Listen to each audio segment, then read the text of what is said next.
All right, Tad, good week for you guys last week. Couple big games coming up this week. What's just kind of the message going into the end of the regular season here? Well, it's an important weekend for us. We're playing two teams that, uh, we lost to at home the first week. I'm sure UMKC and Oral both feel they're better than they were when we played them, but we're a completely different team. So it's a big weekend for us going there. It's a challenge. They're both playing really well. UMKC just went and swept the North Dakota schools. Oral Roberts is playing well. Probably the two best guards in the league in Gilliard and A. Smith. And so it'll be a great challenge for us, and we'll probably end up playing UMKC in the league tournament the following week. Possibly, we'll see what happens down the stretch. But for us, it's a matter of finishing the year strong. We've won 10 of our last 13 games, and the three losses were North Dakota State in overtime, North Dakota State at the buzzer, and South Dakota State by 10. So we're playing well. It's a big weekend for us. Yeah, when you play these two, that's part of that, 0-3 start there to conference play. I guess, what does it say to your guys that they started 0-3, but now heading into the final week, they have a chance to, I think I'd have to see if the math's right, but record-wise, you can go tie for, like third place, I think. Yeah, it says a lot about our guys. I think it says a lot about our culture we've built. This group, they were a lot of the guys, even though we're young, we have no seniors on the team. We have a lot of younger guys. They were part of the 20-win season a couple years ago. They were part of the team last year that was the best team in the league until AJ got hurt. They're used to winning. I think it says a lot about their character. We lost those 3 games to start league, and Xavier Fuller was out for 6 weeks, and we had other players step up and take on roles and more of the scoring, and we've been pretty good offensively. So it says a lot about the character of our guys, and I think the culture of the program. And they know that this is about winning, and that's the most important thing. And we've gotten better defensively. Now we're deeper than we've been because Xavier's healthy. We had to take Keaton off red shirt. He's been playing, and Eric Oliver's been playing well. So this is the deepest we've been. I think defensively that's going to help us. So we weren't very deep for a while.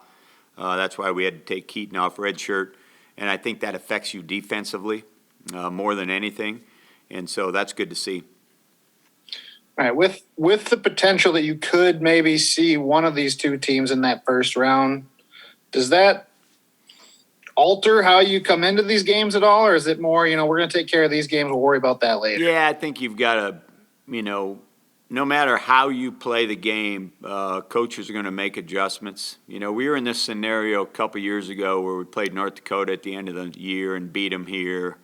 And then we had to turn around and play them in the league tournament, and they beat us at the buzzer. So I think you just play the game. You play the game how you feel like it gives you the best opportunity to compete. You're definitely going to make adjustments when you go into the league tournament if you see them again. But I don't think there's anything other than prepare as you have been and try to win as many games as possible to finish the regular season playing well, which obviously we are. We go into this weekend and we've got 2 tough games, and they're obviously playing for a lot too. North Dakota or UMKC, they can finish maybe third. They can, and I know Oral Roberts can still finish second. So both these teams are playing for a lot, and so whatever happens this weekend, I feel like we're playing well as we go into the league tournament. Todd, considering how well you... Sorry, Yates, go ahead.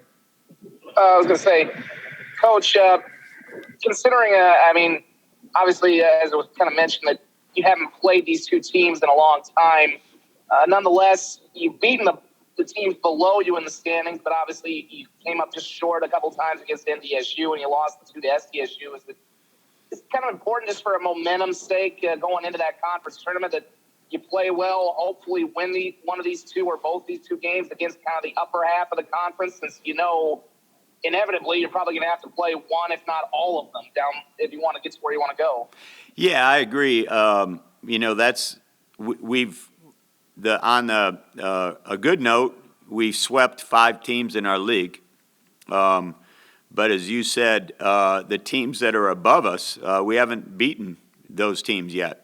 And North Dakota State got us in 2 close games, and State got us. So, and then we played these guys early. So, yeah, that is a great point going in. We're gonna have to beat the better teams in the league in the tournament, and this is a great challenge to go up there and play these 2 teams that are, right in front of us in the standings. And you're exactly right. I'm very proud of the fact that the teams that are below us, I mean, a lot of teams, we know that this league, anybody can beat anybody on a given night, depending. Now, State's a little bit different this year, but, that league tournament, anything can happen. And in our league, anything can happen, especially when you go on the road. And we've got a really good road record. So proud of the fact that those teams that are below us in the standings, we swept them. But we definitely need to win games against the teams that are above us. And the last thing I wanted to ask is, you kind of have, obviously you'd rather have control at the top half, but you kind of have a little control of your destiny here. I mean, you can, as you said, you can affect greatly who you play in the first round. Certainly it has an impact on the rest of the tournament, but is it kind of nice to have a little control here, knowing if you play well, you can maybe set yourself up for who you're going to play in the tournament, and certainly give yourself some momentum going into that. Yeah, and I feel like, as I said, I mean, we're playing well. I mean, this has been going on for a long time. The last 13 games, even the games we lost to North Dakota State, we played well in those games.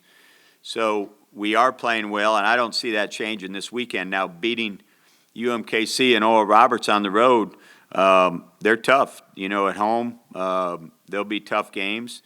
But I feel like going into the league tournament, we'll be playing well and confident. And I think you're right, though. Definitely, we can kind of control a little bit of our destiny, even though these State, Oral, UMKC, and us are 4 of the top 5 teams in the league, and we're all playing each other. We're on that road trip, so we can control some of it. Todd, like you mentioned, UMKC and Oral do have probably 2 of the best guards in the league. That being said, how much has perimeter defense improved since the beginning of the season? It's improved a lot. Boogie, that's what he does. He defends, and we found a role for him, and he's able to he wasn't playing a lot at the beginning of the year, even the beginning of the league season. And he is a good defender, and that's one of his roles on the team. I think Mason has improved as a defender, but as I said before, I think another thing is we just have more depth. We went into the league with some issues, with X being hurt, some COVID issues and different things, and we just didn't have enough players. And I think that really affects you defensively. Right now, we have a lot of perimeter players that can play and score the ball, but I think it really helps us defensively because lack of depth. If you're playing somebody 35, 36 minutes and you're playing your guards that much, it's hard to be really good defensively. And again, we're a young team. Cruz is a sophomore. Mason's a junior. Been 1 year in the program. We've got younger players. Eric's a sophomore. Keaton's a freshman. So we've got younger players, and the depth is going to help us. Do you think there should be a handshake line? Yes. From here on out? Yeah. Because of 2, I mean, this is, I don't want to get in a soapbox deal, but I mean, come on. Some guy doesn't know how to control himself, so we got to change our whole things that we do in college basketball. Come on, teach guys how to be respectful. How about that's the biggest thing. If you watch me in a handshake line, I get the flyby every once in a while. Coach is upset and he gives you the flyby, which is a good thing because that means you beat him. But the thing is, I never fly by anybody. Those coaches work hard, their players work hard. I tell our guys, every season's like a lifetime. You're going to go through a lot. You're going to go through ups, downs. You're not going to like a lot of stuff. You're not going to like calls by officials. You may not agree with, certain things. But be respectful of other people. That's what we should be doing, trying to teach people more respect. Not well, we can't do it because we don't know if people will respect each other. Well, teach people. I did listen to Coach Izzo's rant about it, or his press conference. I thought it was really good. We should be teaching our guys how to do a handshake line. People get upset. It's an emotional thing. You put a lot of time and effort into it, but at the end of the game, that they put a lot of time and effort into it too. And I really think it. I'll sometimes say to a player, I think it's important. There are a lot of players I don't like playing against, but I really respect. And because they're really good players. But geez, I don't got to see them. He's really good. And I'd like to tell guys, hey, you're a great player. Good luck. Good job. Keep it going. I think that means a lot coming from an opposing coach. And because somebody overreacts, we're going to change our whole. What we do at the end of a game. I think that's ridiculous, but that's just my opinion. Obviously, Damani's been playing a lot more minutes. Yeah. I guess, what are some of the things that he's been showing you practice? Well, I think the biggest thing with Damani is his versatility defensively. We play St. Thomas, and it's hard for our bigs to play against them. And so Damani, because he can guard multiple positions, he's not doing anything different in practice. He's the exact same kid as he was before. I think the difference is defensively, he adds so much to our team because we can switch ball screens with him and he can guard a guard. The other night against Barisic, who's 6'10", he frustrated him and guarded him. We go and play St. Thomas, and they've got 5 perimeter players out there, and we can put him out there, and he can guard any of those 5 guys. So he's very valuable from a defensive standpoint. And then, Damani's worked really hard on making layups, making free throws. And when he makes layups, makes free throws, and can guard like that, there's really no reason to have him out of the game. Obviously, a little bit before the COVID stoppage and during it, he was a little injured. So did that have any impact in some of the ways that you tried to work him into the game? Yeah, so he broke his toe earlier in the year on a weightlifting accident, so he was out about 4 weeks, and then he broke his thumb in practice, and so now he was told he's going to be out 4 weeks, and he said tape it up and put a brace on it, and I'll play tomorrow. So that's the type of kid he is, he wasn't going to sit out. It's a thumb. It's not a life-threatening deal or something that's going to affect him the rest of his life. So he said, no, I'm going to play.